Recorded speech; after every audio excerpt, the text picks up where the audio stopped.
Fala, amores, tudo bem com vocês? Hoje nós vamos dar início ao primeiro vídeo falando sobre assuntos da segunda unidade. E para começar, vou fazer um vídeo bem divertido para vocês, falando sobre 10 fatos sobre a água. Então, vem comigo. Bom, primeira coisa sobre a água. A água só existe no planeta Terra. Ah, não, mas descobriram que tem água em Marte. Bom, a água de Marte é um pouco diferente da nossa, né? Então, a água, como a gente conhece, que é uma molécula de hidrogênio mais duas moléculas de oxigênio, só existe aqui na Terra, segundo os cientistas. Ou seja, nós, no planeta Terra, somos extremamente privilegiados por contar com esse recurso tão importante que foi primordial para o desenvolvimento da vida aqui no nosso planeta. Outra coisa, segundo fato sobre a água, ela pode ser salgada ou doce. Ah, professora, mas isso é óbvio. Não é tão óbvio assim. Muita gente não consegue compreender que a mesma água que está nos oceanos também está nas geleiras, também está nos lagos, nos rios. Qual a diferença entre essa água? É que no mar, né, nos oceanos, a concentração de sal vai ser maior e a gente vai chamar ela de água salgada, enquanto que nos outros meios onde a água está disponível, ela não vai ter essa concentração de sais tão grande, e aí vamos considerá-la como água doce. Terceiro fato: 97,5% da água é salgada. Ou seja, praticamente toda a água disponível no planeta Terra está com essa alta concentração de sais que a torna salgada. Quarto, quarto fato sobre a água. Ora, se 97,5% é de água salgada, 12,5% é de água doce. O que parece muito pouco, mas como a gente tem muita água, 2,5% acaba sendo uma quantidade muito grande ainda de água doce, né? É claro que essa água ela não está distribuída de forma uniforme para todas as pessoas do planeta, e sim, é, e sim localizada em determinados lugares. Outra coisa importante também é a gente perceber que a maior parte dessa água doce ela está congelada nas geleiras, tudo bem? Quinto fato sobre a água: o Brasil conta com 12% de toda a água doce do planeta. Então vejam, 12% parece um número pequeno, mas o Brasil é um país, né? Perto de todos os países do mundo, ter 12% de água é um privilégio muito grande, né? Então a gente tem uma disponibilidade de água no nosso país muito, muito, muito, muito grande, o que também foi muito importante para que a nossa população conseguisse se desenvolver, né? A gente sabe que a água é um recurso extremamente, não queria falar importante, mas vai ser importante de novo.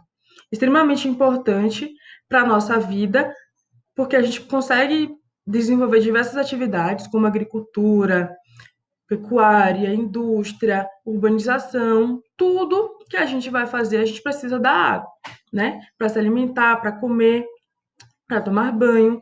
Então, ter toda essa disponibilidade na água é um fator muito relevante e também estratégico para o nosso país. Sexto fato: o maior rio do mundo está no Brasil. Qual é esse rio? Comenta para mim aqui nos comentários. Comenta para mim nos comentários, hoje eu tô demais. Fala para mim aqui nos comentários que rio é esse. Sétimo fato sobre a água: o volume de água na Terra é constante, ele não aumenta nem diminui. Então vejam, todo esse discurso que as pessoas fazem: ah, a água do mundo vai acabar. Ah, se vocês não economizarem água, em breve a gente não vai ter mais água. É de certa forma errado. Por quê? Porque a água nunca vai acabar, né? O ciclo hidrológico, que vocês já estudaram desde o ensino fundamental, ele mostra para a gente que a água ela evapora, condensa e precipita, né? Se ela evapora, condensa e precipita, ela vai sempre estar se renovando, o que significa que a gente não perde uma única gota de água para o sistema. O que é que pode acontecer? A água potável pode acabar se a gente continuar poluindo todos os rios e mares que a gente tem no mundo, né? Então, que fique bem claro para vocês que a água não vai acabar. O que pode acabar é a água limpa, né? Uma outra coisa importante que vai estar aqui no próximo tópico é A água está disponível em diversas formas: mares, rios, lagoas, nuvens, aquíferos e geleiras. Então, a água ela tem três estados principais: sólido, gasoso e líquido. Nessas três, nessas três esferas do estado da água, a gente vai encontrar água disponível no planeta Terra, né? Então, nas nuvens, em estado gasoso, a gente vai ter evapotranspiração das plantas, a gente tem as geleiras com água congelada e os rios com a água, mares, rios, lagoas com água líquida. Bom, nono fato sobre a água. O ciclo hidrológico é responsável pela renovação de toda a água do planeta. Então, como eu estava falando antes para vocês, observem. No momento que ocorre o ciclo hidrológico, digamos, eu tenho um rio, esse rio está completamente poluído. Vamos pensar no rio aí da Boca do Rio que vocês conhecem. Está completamente poluído. Quando o Sol, quando os raios solares aquecem essa água e essa água é evaporada, apenas as partículas de H2O são suspensas, ou seja, a água ela evapora, mas a sujeira fica. Por isso que o ciclo hidrológico é tão importante para a gente, né? E por isso que a água ela está sempre se renovando. Então imaginem se acontecesse no momento da evaporação da água subir junto com a sujeira. E aí formar uma nuvem cheia de lixo. E depois se a chuva cair e cair um monte de esgoto na nossa cabeça. Não faria sentido, não é mesmo? Então, no momento que o ciclo hidrológico ocorre, que a água é evaporada, mesmo que ela esteja extremamente suja, apenas o H2O vai ser evaporado. E por isso que é tão importante a gente conseguir compreender o ciclo hidrológico, né? Para que a gente consiga entender que, mesmo com toda a poluição do planeta, a água, quando evapora, evapora limpa. E quando ela desce, ela também desce limpa. Por que é que muita gente diz que não é bom beber água da chuva? Porque a atmosfera está cheia de poluentes. Então, quando a água está lá na nuvem e ela precipita limpa, mas quando entra em contato com a nossa atmosfera que está suja, ela se suja novamente. Tudo bem? Agora vamos para o último fato, mas não menos importante, os seres vivos também fazem parte. Era fazem, não fazer, tá? Ignorem.